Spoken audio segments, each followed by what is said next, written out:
Our guest today is the president of the Chicago Transit Authority.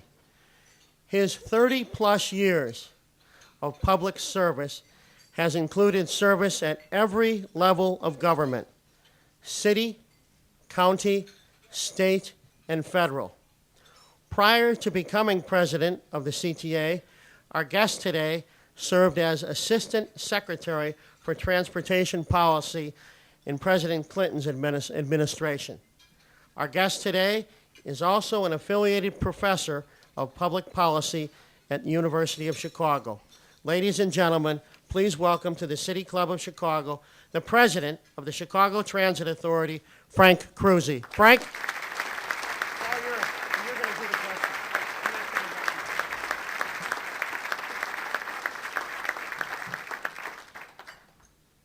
Thanks very much, Jay. It's a delight to be here today, especially without the music, which if I'd gone on for until about 3 o'clock, I think they would have cued the music, and that would have been a subtle hint for me, and I would have known it was time to stop. I would be remiss if I didn't mention two people particularly here, even though Jay has already done so. One is my partner at the CTA, Carol Brown, the chairman.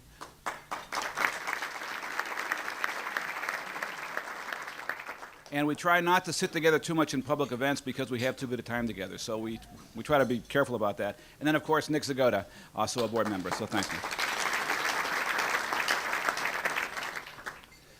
you. The message I want to give today is pretty straightforward, and I'll try to keep it concise, but for me that's not very concise. We're facing a crisis in funding for regional public transit in the northeastern Illinois area.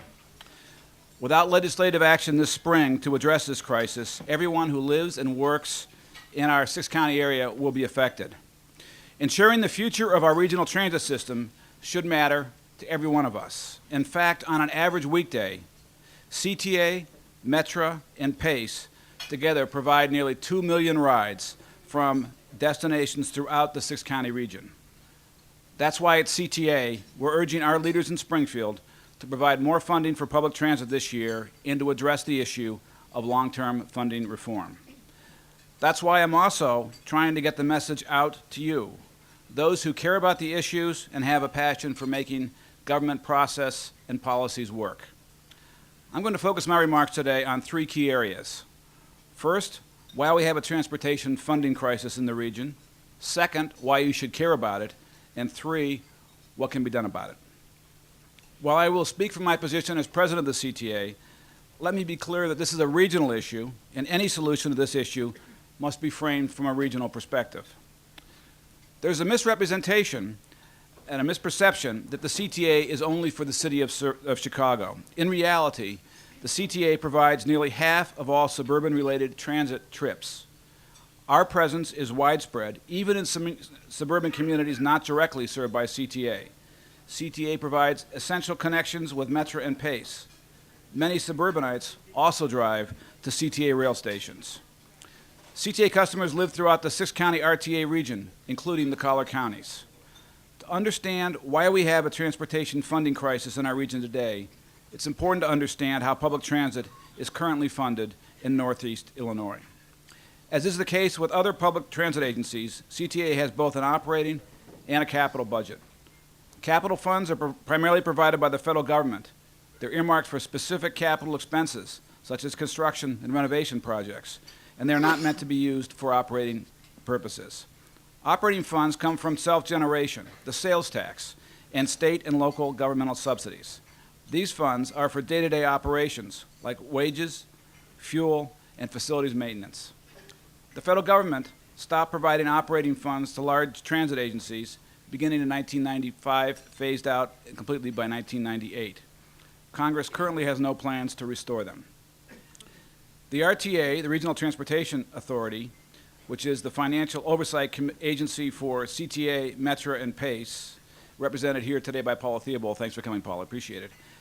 Requires that public transit agencies self-generate or recover approximately 50% of our operating costs. This is done primarily through fare box and some advertising revenue. This is the highest mandated recovery ratio of virtually any transit agency in the system in the country. The rest of the operating costs for public transit in the region are covered by governmental support in the form of sales taxes. 1% sales tax collected in Chicago and suburban Cook County, 1/4% sales tax collected from the collar counties, and the state provides a 25% match to the entire sales tax collected within the region. The proceeds are distributed to CTA, Metra, and PACE by a formula based on political boundaries rather than transportation or transit measurements such as ridership or service. The state's funding sources and distribution formula have not changed since 1983. Among the 25 regions of the United States and Canada with the highest transit ridership, I am not aware of any others with differential sales tax. Other regions understand that transit needs and associated quality of life issues do not end at city or county boundaries. We used to understand that too, when the region had a uniform sales tax and gas tax during the 1970s. For over 20 years, this region has been going in the wrong direction. We have lost over 30% of our transit riders at a time when the nation's ridership is approaching 45-year highs. This ridership loss for the region is the equivalent to 2.5 times Metra's entire ridership. The Texas Transportation Institute recently rated the Chicago region as having the third worst traffic congestion in the nation, and I dare say many people who use the expressways during rush hour would rate it number 1. These disturbing trends are directly tied to funding for transit operations. Simply put, if we do not have enough funding, we cannot provide the level of service at a reasonable price that is necessary to attract people to transit and keep them using it. Since 1985, the CTA's annual funding has grown at almost 1% less than the rate of inflation for each year. CTA is also required by the federal government to operate paratransit service, which transports people who have disabilities that prevent them from using the main system. This is an essential but unfunded service that costs about $25 per ride. When taking the cost of this service into account, CTA's annual funding for bus and rail operations have declined by about 1.5%, less than the rate of inflation for the past 2 decades. At CTA, the pain of that underfunding has been acute. If CTA's funding had kept up with inflation since 1985, we would have over $100 million for bus and rail operations more today than we have. Over the years, CTA has responded to underfunding through service cuts, fare increases, and administrative efficiencies. There are over 400 fewer CTA buses on the road during rush hours compared to when the formula was passed 22 years ago.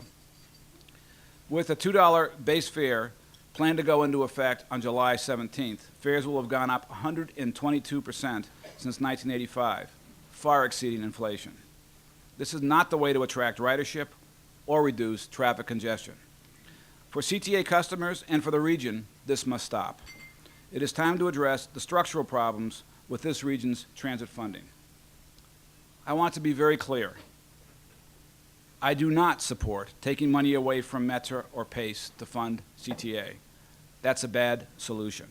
It's no solution. But it is important to discuss how the very same formula has had very different impacts for CTA and Metra. If CTA's funding had kept up with Metra's funding, in terms of its growth, CTA would have over $250 million more this year for bus and rail operations.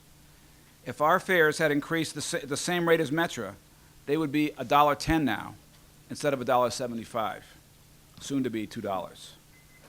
CTA's public funding levels for 2004, 2005, and 2006 have been frozen at 2002 levels. No adjustments for inflation, increased paratransit expenses, rising fuel costs, or to accommodate increasing ridership and growing traffic congestion. During the same time period, Metra's funding is growing by over 10%. No wonder Carol Brown has referred to this repeatedly as a structural funding problem. That's exactly what it is. Metra is planning to increase service in the collar counties. Metra has even explored extensions outside the RTA, taxing districts such as to Milwaukee and Rockford. While all this is going on, the collar counties, which accounted for more than half of Metra expenses, continue to enjoy a transit sales tax rate only 1/4 of that paid within Cook County. Let me be clear. I support robust funding for Metra. Metra is a vital part of the transportation network in the region. I just think the formula should work as well for the CTA. Instead, the 2005 budget and the service cuts and fare increases planned for July 17th are the latest manifestation of the funding formula at work or at non-work. The CTA is required by law to have a balanced budget, just as our sister agencies are. At the start of the 2005 budget process, we had a $77 million deficit, but whittled it down to $55 million. We did that in part by eliminating jobs, replacing some customer assistant positions with security guards that were outsourced, implementing operating efficiencies, including improvements in work rules, and increased overtime controls, as well as selling property.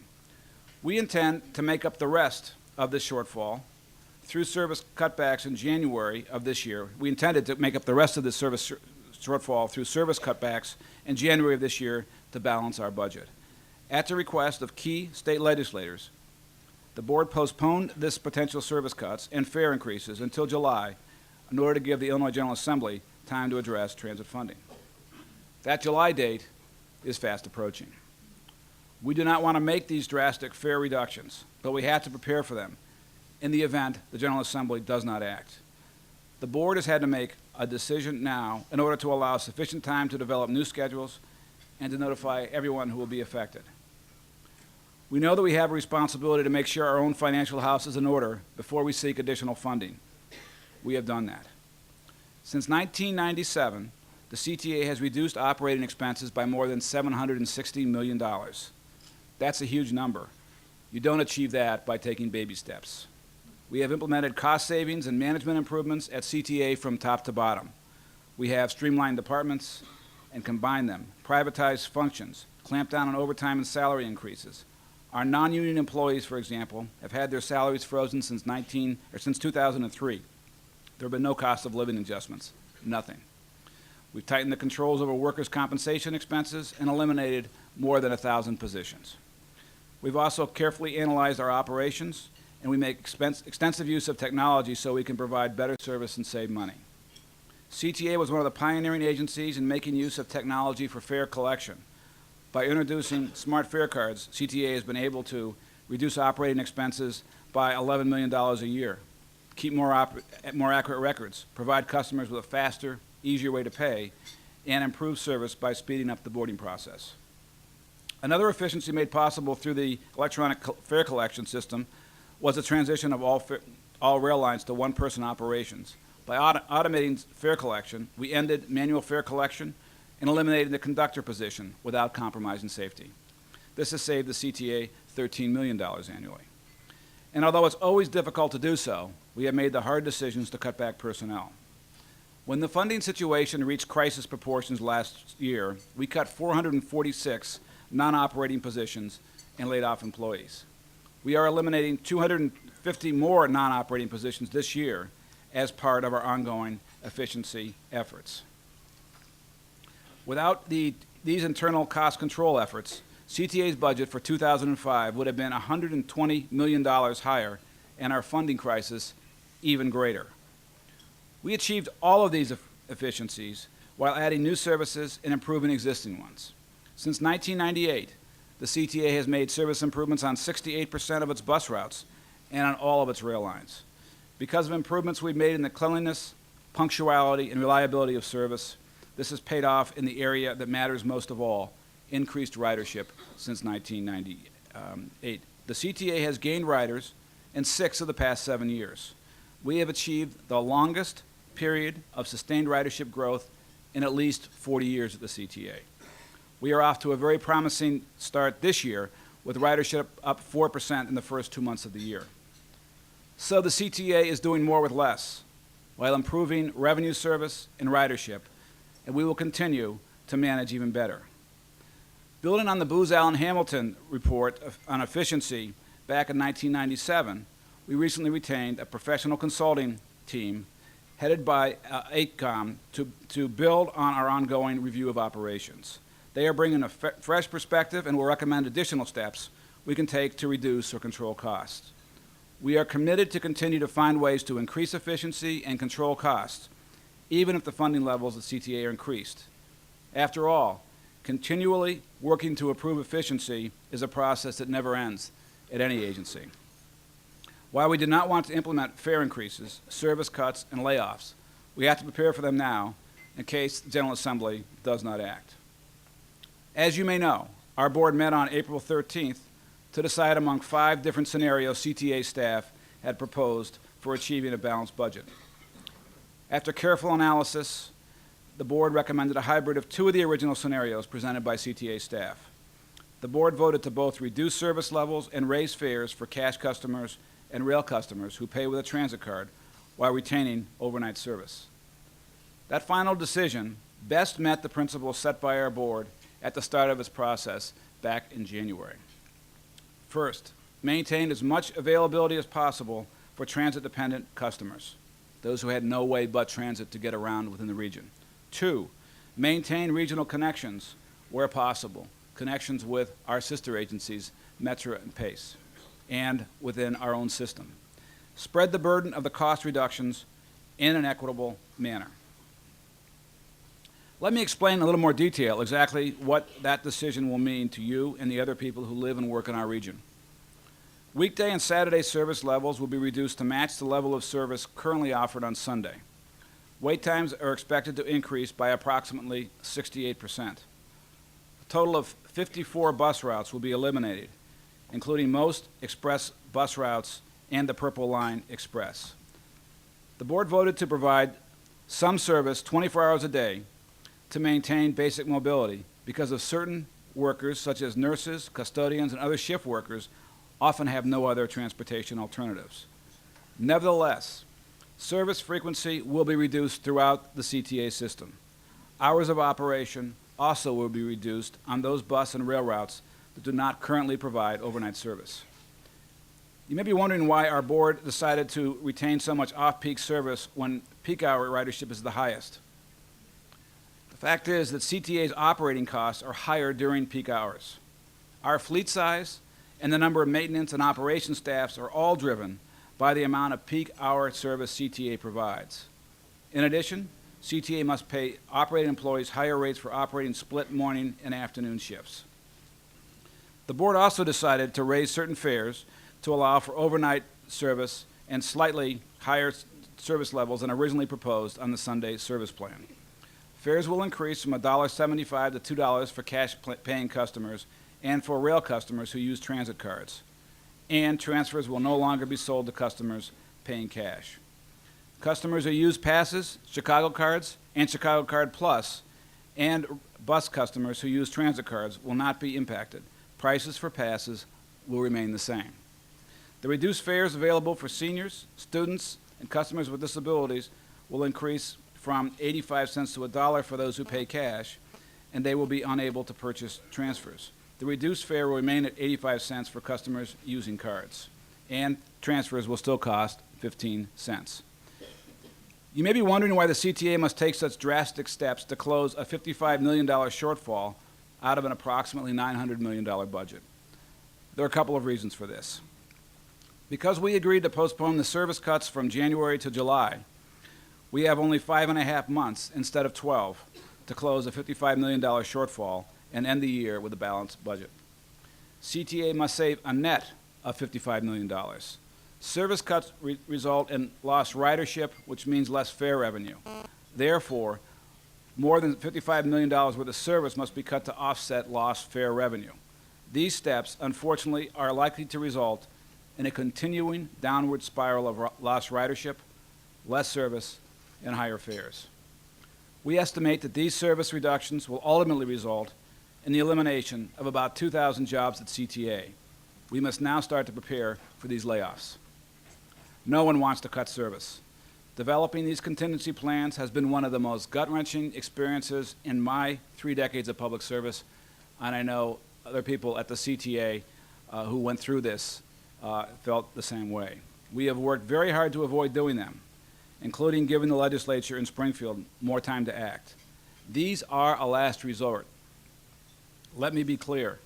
There will be a negative impact throughout the region if we're forced to go forward with this. These steps will be harmful to people, especially those who depend on our system to get to their jobs, visit their families and friends, and live their lives every day. But without additional funding, we just simply cannot afford to continue to operate at current service levels. Even with our ongoing efforts at managerial improvements and cost savings, we simply won't have the money. At the same time, we are grappling with certain other costs beyond our control. We receive no dedicated funding for federal requirements for paratransit, which provides paratransit services for persons with disabilities and costs $52.5 million this year. We get very little additional funding for security costs, which have risen dramatically since 9/11. And with so many other organizations, we are suffering from soaring fuel costs and rising healthcare costs. Everybody in this room probably knows what that feels like. Costs for paratransit have nearly doubled in the past 5 years. They currently represent 5% of CTA's total operating costs. Put another way, 10% of our operating subsidy goes to provide paratransit services. At the same time that this federal requirement has grown, federal operating assistance has completely disappeared. We believe paratransit is a regional and state issue and must be addressed from that perspective, along with all transit services. About 2 weeks ago, CTA, together with representatives from the RTA and a large group of elected officials, business, civic, and community leaders from the city and the suburbs, held a press conference to call for more public transit funding throughout northeastern Illinois. I would like to take a moment today to share these principles with you because I believe they should guide our approach to resolving these issues. The core principles are: 1, public transit is an essential regional resource, and the entire northeastern Illinois region needs more operating and capital funding now. 2, no transit service board at the region should gain at the expense of others.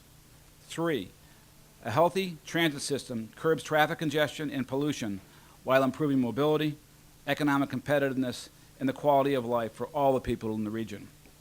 4, funding should keep pace with steadily increasing demands on transit, including population and job growth, the end of federal operating support, and rising paratransit and security costs. And finally, future funding solutions should reflect a spirit of bipartisanship and regional consensus. In addition to the more than 20 public officials, business, and civic leaders who were with us at the press conference, we are gaining new supporters for the principles every day. This leads me to the second of the 3 questions I posed at the opening of my remarks, and you'll be happy to know that my final 2 points will go much faster than my first. Why should you care about regional public transit? And in particular, why should you care if the CTA has a significant funding shortfall? If you're a regular customer of CTA Metro or PACE, I'm sure this question is easy to answer. You already rely on public transit for essential services, and you have naturally want to continue to have affordable, reliable transportation. But what if you drive to work and don't use public transportation? What if you live or work in the suburbs? You may ask if this really concerns you. It does. Public transit services reduces congestion, improves air quality, and strengthens our region's entire economy, which benefits all of us. For example, CTA, Metro, and PACE save $1.6 billion in fuel and travel costs for our region's commuters every year. CTA removes up to 440 million automobile trips each year from our roads. During peak rush hour, CTA carries almost half the people traveling in the Kennedy-Edens Expressway corridor. Let me repeat that for those of you who are thinking about what life in a commuting lane will be like at the beginning and the end of July if the legislature doesn't act. During peak rush hour, CTA carries almost half of the people traveling in the Kennedy-Edens Expressway corridor, and between 1/3 and 1/2 of the people traveling along the Eisenhower, Stevenson, Dan Ryan, and Lakeshore corridors. As you may have read, a recent Census Bureau report ranked commuter times in the Chicago area as among the longest in the country. Think of what your commute would be like if congestion increased exponentially without our world-class public transportation network. I believe there is a strong case to support more operating and capital funding for public transit in the entire region. The need is real, and it is urgent.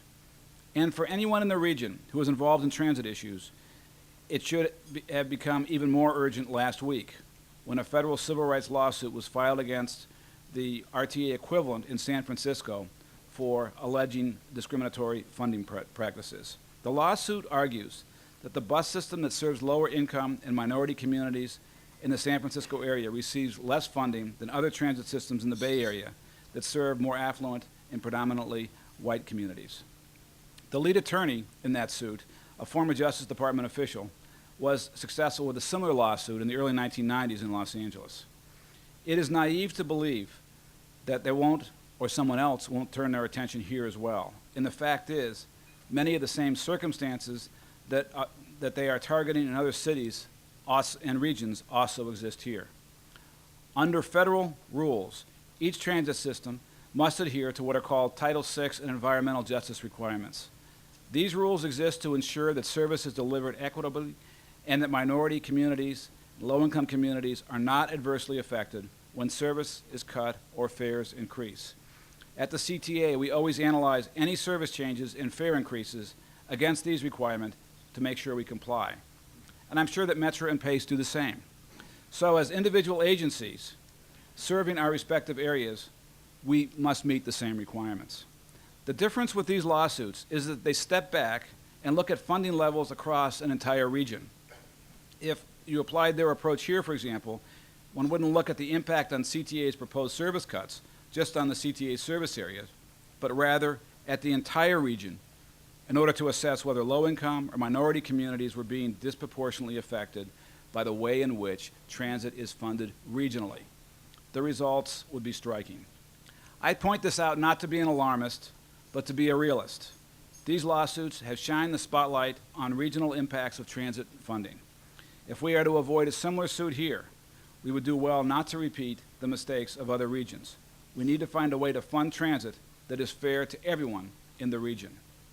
And if not, all of us will feel the pain. So as to the final question, what can we do about it? If you still need more information, go to a special website we set up on this issue called www.keepchicagolandmoving.com. You'll find presentations by CTA Chairman Carol Brown and me, and others, the core principles, details on our budgets and our board, answers to frequently asked questions, and hyperlinks to our sister agencies, to the RTA, and to the legislative committees studying this issue. As I mentioned earlier, there is currently no legislation on the table in Springfield, yet I urge you to make your voices heard. Join those from the region who support our efforts for a regional solution. Encourage our leaders in Springfield to provide more funding for transit this year and to fundamentally reform transit funding for the region. Let your elected officials know that you support increased funding for public transit in the region. You can help. Join the effort because everybody benefits from more regional transit funding and a better transit system in the region, and everyone loses from a failure to act now. Thanks very much.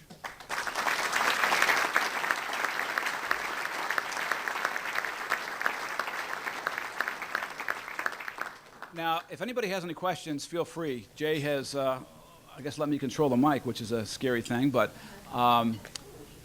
just go to the microphone, which is up here near the front center, and state your name, please, and then ask your question. My name is Kevin Black. I'm just representing myself here.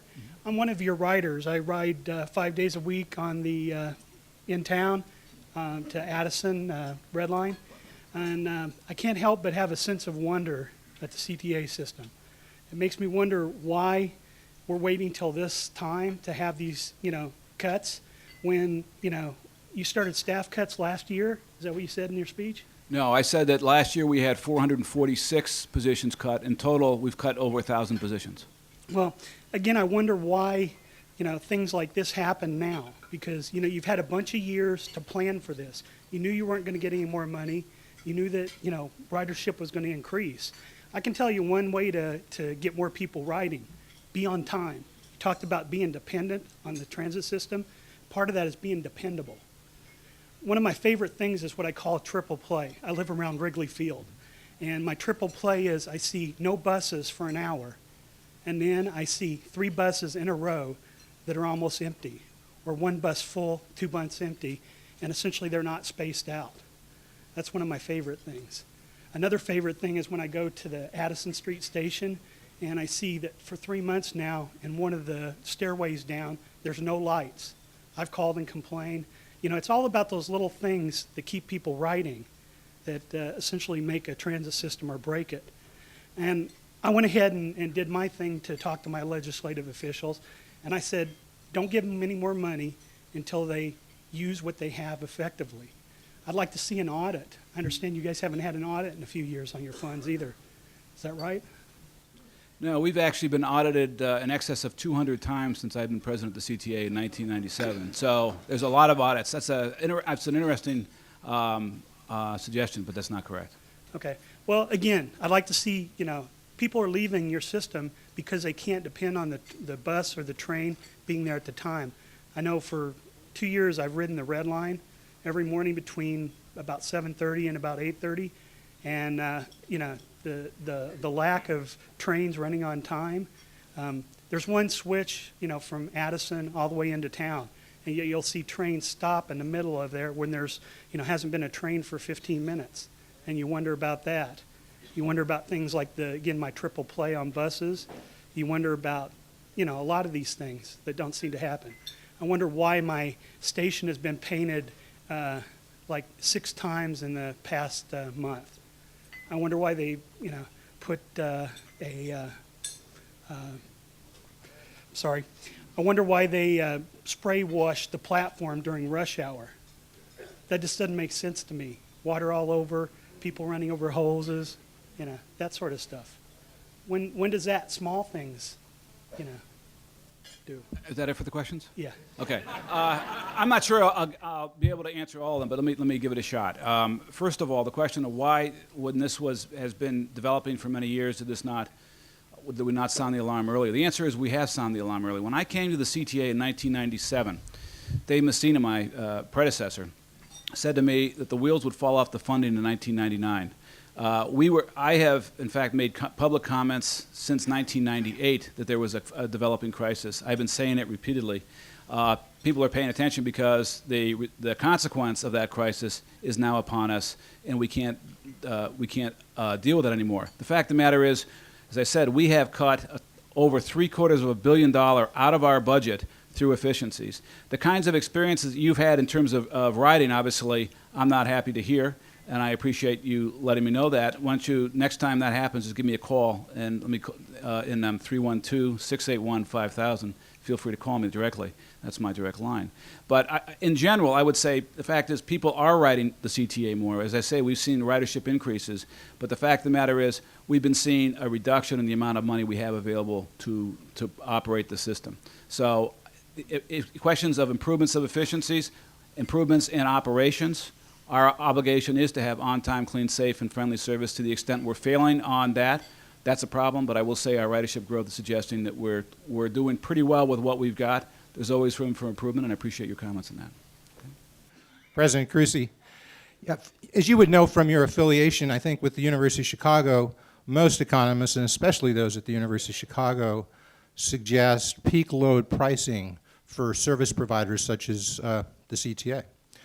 That is higher prices during peak demand, much lower prices during the off-demand periods as a means of smoothing out demand, as a means of maximizing revenue and also operating efficiently. I know you do some peak load pricing, at least I believe you do, but to what extent have you investigated using that to a much larger extent, and what impact would that have on revenue? Actually, I can speak with some authority about the University of Chicago economists. They're a much more diverse group than you might think. But let me say this, that peak period pricing is something that we have explored. And from the perspective of the transit agency itself, it makes sense. From the perspective of a region, it does not make sense in my judgment. And the reason for that is because the purpose of transit, particularly in rush hour, is to get people to use transit, not to use the roads. And the point of it is that's the justification, or one of the key justifications for a public subsidy for transit use, to encourage transit use. The real question is, how does one encourage transit use? I would suggest that the way in which transit's been funded in this region over the last 20 years has actually driven away people from the system because the price has been growing more than the rate of inflation. So it's not just peak period pricing, it's all period pricing growth. And I think that's the mistake. So I would look at it this way. As I said, in 1983, the fare at the CTA was 90 cents. If our fares grew at the rate at Metra, and we had the same kind of funding levels as Metra, our fare would be $1.10. That would have induced enormously more transit into the system. I would say finally that every single time we at the CTA are analyzing, and the board has to make a decision about service cuts, fare increases, and what those look like, what the mix is, and how they're done, part of what's assessed there is the loss of ridership. And one of the key points about loss of ridership is the transit-dependent people who are stranded, unable to go someplace. But the other key part is people who are choice riders. In the case of the CTA, that's 2/3 of our customers will choose not to, some of those will choose not to use transit, which means they're going to choose when they're commuting to be in the car in front of those who don't ride transit at all. That's the justification for a subsidy. That's why the region needs to care. And that, I think, is why the question of peak period pricing is insufficient as an analysis for the regional impact of transit. Wouldn't off-peak prices, though, if you, Kevin mentioned just previously to me speaking that he sees all these trains and buses that are riding empty or running empty, relatively empty. If you were to lower prices significantly, not raise them so much more, I understand what you said about the peak periods, but in the off-peak periods, if you were to lower them much more significantly, wouldn't that increase ridership in those areas? And your marginal cost of running those trains and buses is very low, and if you're running them at, 3 people in there, why not lower the prices? Well, because we do that through the way in which our fare media works. We're effectively doing the same thing. We're doing it through what we call the fare media that we've encouraged the use of, and we've seen an explosion, which is actually an innovation over the last several years here. One of them is the unlimited rides on a given period. For example, one of our largest most popular fare media is the 7-day pass. $20, unlimited rides in that period of time. That is designed to, and in fact is used by people for off-peak rides, and that gets to your marginal cost issue. The second thing is we've done something very similar to that, which is through what's called the development of the U-Pass, or University Pass, where we have the largest system in the entire country for people who, university and college students, to ride transit. As you may recall, thinking back to your own college years, at least mine, it didn't travel necessarily during the rush hour. And so that's one of the reasons, if you are on the system, and I dare say when you're on the Red Line, and I ride the Red Line a lot, off-peak, there are an awful lot of people. Many of those people are, in fact, people who are using, if you watch, are using U-Passes and are also using the unlimited rides. So we're doing what you're suggesting in off-peak. We're doing it in a way that is designed to encourage people to take their non-commute rides on public transit, and it's working, which is one of the reasons we're seeing large ridership growth on our weekend service and our night service. Thank you.